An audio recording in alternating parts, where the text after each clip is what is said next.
This is a love story. Sort of.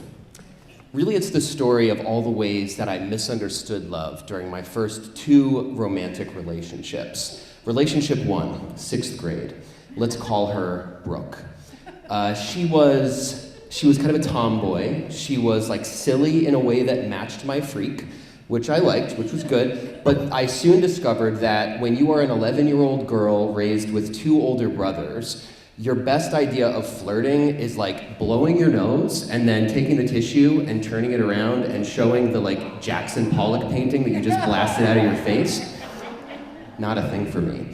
So Brooke and I lasted like a week tops, okay? Relationship 2, 8th grade, a couple years later. Let's call her Haley. Haley had this big smile full of braces, and she always laughed at my jokes, which, for the record, definitely a thing for me.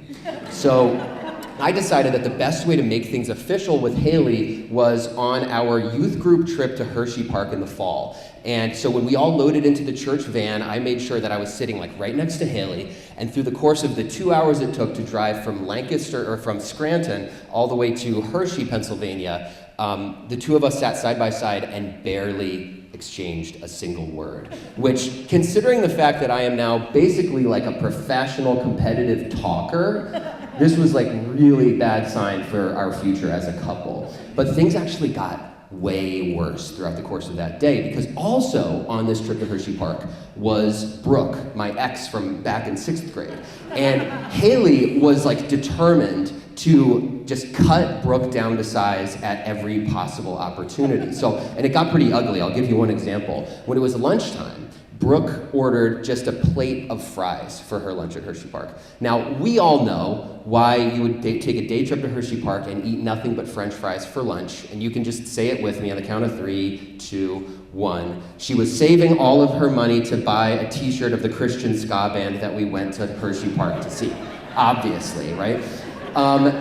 Haley, however, saw this as an opportunity to approach Brooke and very loudly say, "Why did you only get fries for lunch? Are you anorexic?" Mean girl shit. Not a good look for Haley. But the thing that really killed it for me was when I was walking back to the church van after the Christian ska show with Haley, and I almost said her real name, and we're walking toward the church van, and she's telling me this story about how she once saw a bunch of baby bunnies in the bushes in her backyard, okay? I don't know if it was the alliteration or the braces or some combination of the two, but when she got to the phrase baby bunnies in the backyard, Haley just drooled. Like, I swear to God, like a long string of drool just kind of spilled out of her mouth and swizzled down onto the pavement.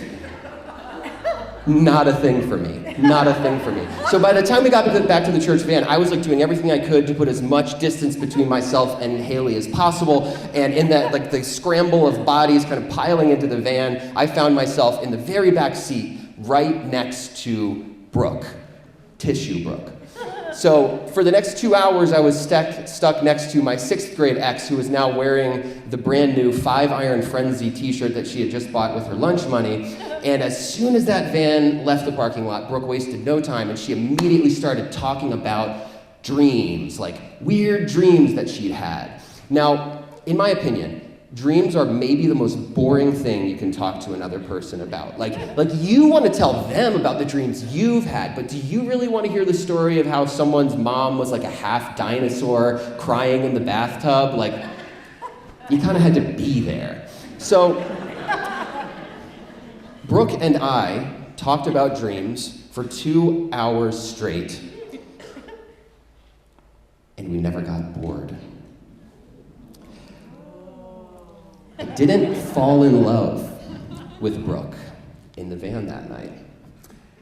But a year and a half later, after Brooke became my best friend, I did find myself in the back of my parents' van, driving home from Brooke's older brother's wedding and thinking about how she looked in that bridesmaid's dress and realizing that my best friend is beautiful.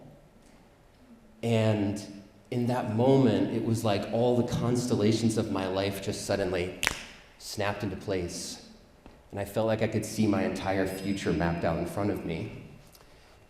Now, I was wrong about a lot of things in middle school and in high school. And I misunderstood a lot of things about love. But somehow, with this one love, I understood it perfectly. Because Brooke's real name was Jennifer Brooke. Jenny.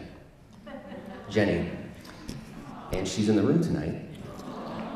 And I convinced her I was telling a completely different story that had nothing to do with her. So Jenny, I'm sorry I told everyone here about the tissue. But tonight, when we're all done sharing our little stories and we all file out into the cold with our car keys, I get to ride home next to her and sleep next to her. And tomorrow, when we both wake up, we get to talk about our dreams.